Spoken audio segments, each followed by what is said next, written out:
A life of shadows in Ur. In the bustling heart of ancient Ur, the great city of the Chaldeans, life pulsed like the steady beat of a drum. Merchants filled the streets, their voices raised in rhythmic chants, hawking spices from the east and silks dyed in the richest purples.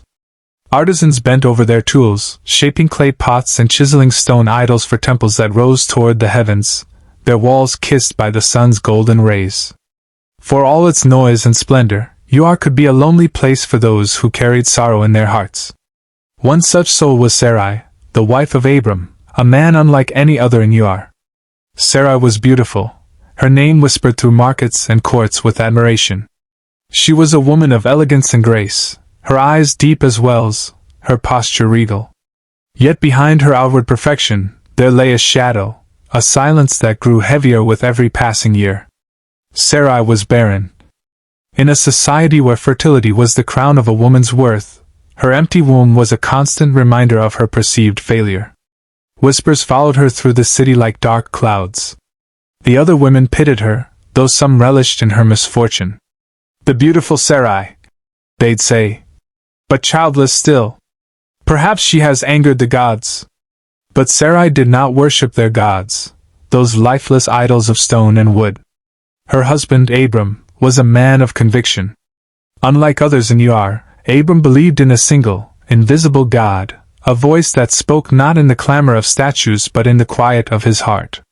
It was this God, Abram often said, who shaped the stars and carved the rivers into the earth.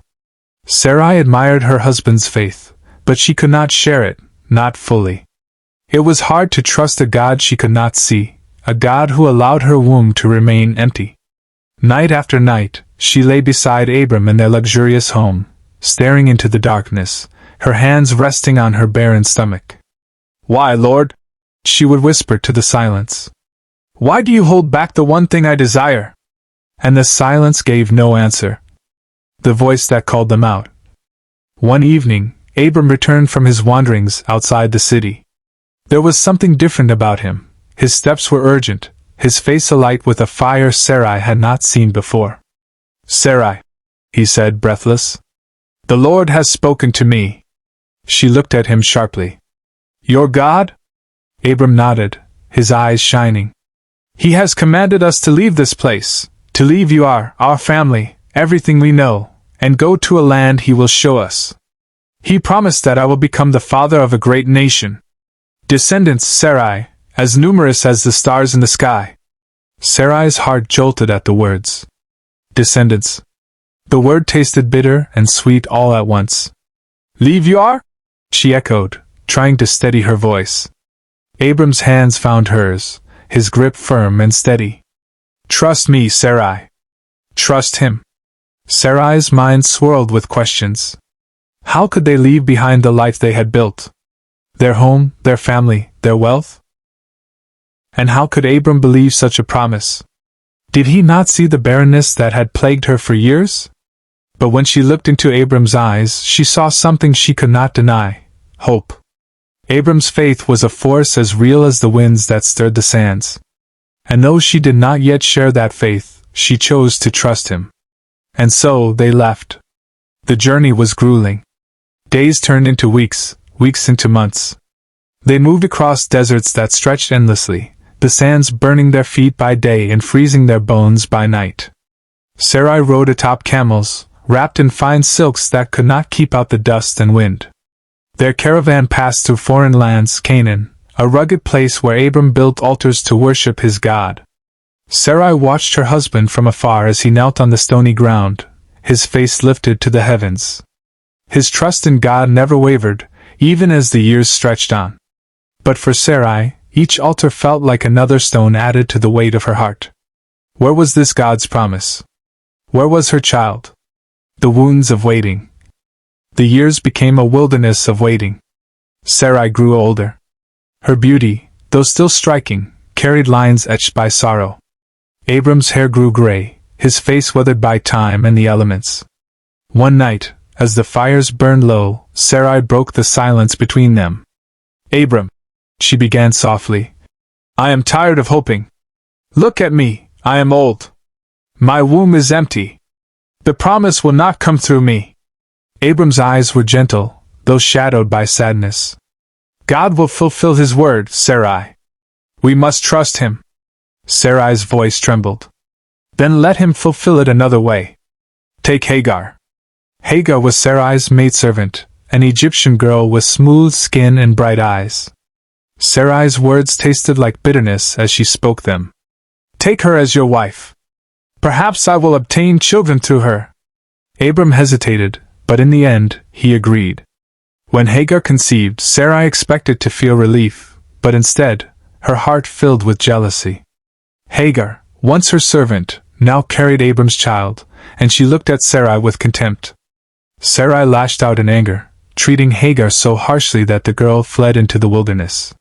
Hagar eventually returned, and when she gave birth to Ishmael, Sarai watched with mixed emotions. The child was Abram's flesh and blood, yet he was not hers. She had tried to take control of the promise, and it had only deepened her sorrow. The promise renewed. The years continued to slip away, and Sarai accepted her fate. She would die childless. But then, the impossible happened. It was a hot afternoon, the sun casting long shadows across the camp near the trees of Mamre. Sarai was inside the tent when she heard voices outside. Abram had visitors, 3 men, strangers who seemed ordinary at first. Yet their presence carried an air of mystery. As Sarai listened from within, one of the men spoke. Where is your wife, Sarah? Sarah. The name startled her. It was the name God had given her. The name that meant princess. Before Abram could answer, the man said, I will return to you about this time next year, and Sarah will have a son. Sarah froze, her heart pounding. A son? At her age? She was 90 years old. Her body was withered, her womb lifeless. She could not help herself, she laughed. It was not a laugh of joy, but of disbelief, of sheer absurdity. From outside the tent, the man called out, Why did Sarah laugh? Is anything too hard for the Lord? Sarah's breath caught in her throat. How could he have known? Suddenly she realized, these were no ordinary men. This was God's messenger, perhaps even God himself. For the first time in years, Sarah allowed herself to hope. From barrenness to laughter. A year later, the impossible became real. Sarah felt the first stirrings of life within her. At first, she thought it was her imagination, but then came the unmistakable flutter, a child growing inside her. Tears filled her eyes as she placed her hands on her stomach. The years of waiting, the pain, the bitterness, they all led to this moment. When the day came, Sarah cried out in labor, her body racked with pain. Abram was at her side, his eyes wide with wonder. Finally, with one last push, a cry pierced the air. Sarah fell back, trembling, as Abram placed the baby in her arms. She looked down at the child, her child. His face was perfect, his tiny fists curled tightly. She whispered his name through tears of joy. Isaac. His name meant laughter. Sarah looked up at Abram, her face glowing. God has brought me laughter, and everyone who hears about this will laugh with me. She held Isaac close, pressing her lips to his soft head. The laughter she had once spoken in disbelief now spilled from her lips as pure joy. The legacy of a promise. Isaac grew strong under Sarah's watchful care. She marveled at him, the son who had come when all hope was lost. She understood now that God's timing was perfect, even when it seemed impossible. Sarah's life was a testament to faith tested and fulfilled. She had waited in barrenness, wrestled with doubt, and stumbled in weakness. Yet God had remained faithful.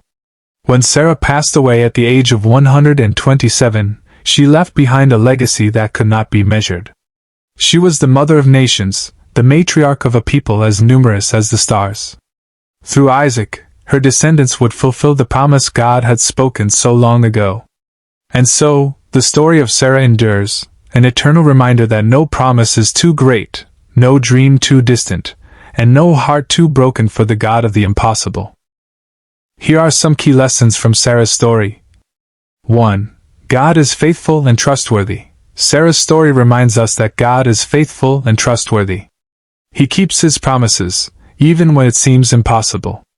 2. Trust in God's promise. Sarah's story encourages us to trust in God's promise, even when it seems impossible. God promised Abraham and Sarah a child, and despite their advanced age and Sarah's barrenness, God fulfilled his promise. 3. Obey God's command. Sarah's story inspires us to obey God's command, even when it is difficult. Abraham and Sarah were asked to leave their home and family and journey to a new land, and they obeyed. 4. Persevere in the face of adversity. Sarah's story reminds us to persevere in the face of adversity. She faced many challenges, including her barrenness, the birth of Ishmael, and the testing of her faith. But she persevered, trusting in God's promise and obeying his command. 5.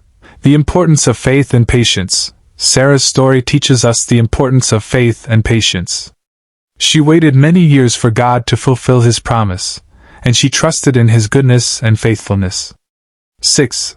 The power of prayer. Sarah's story shows us the power of prayer.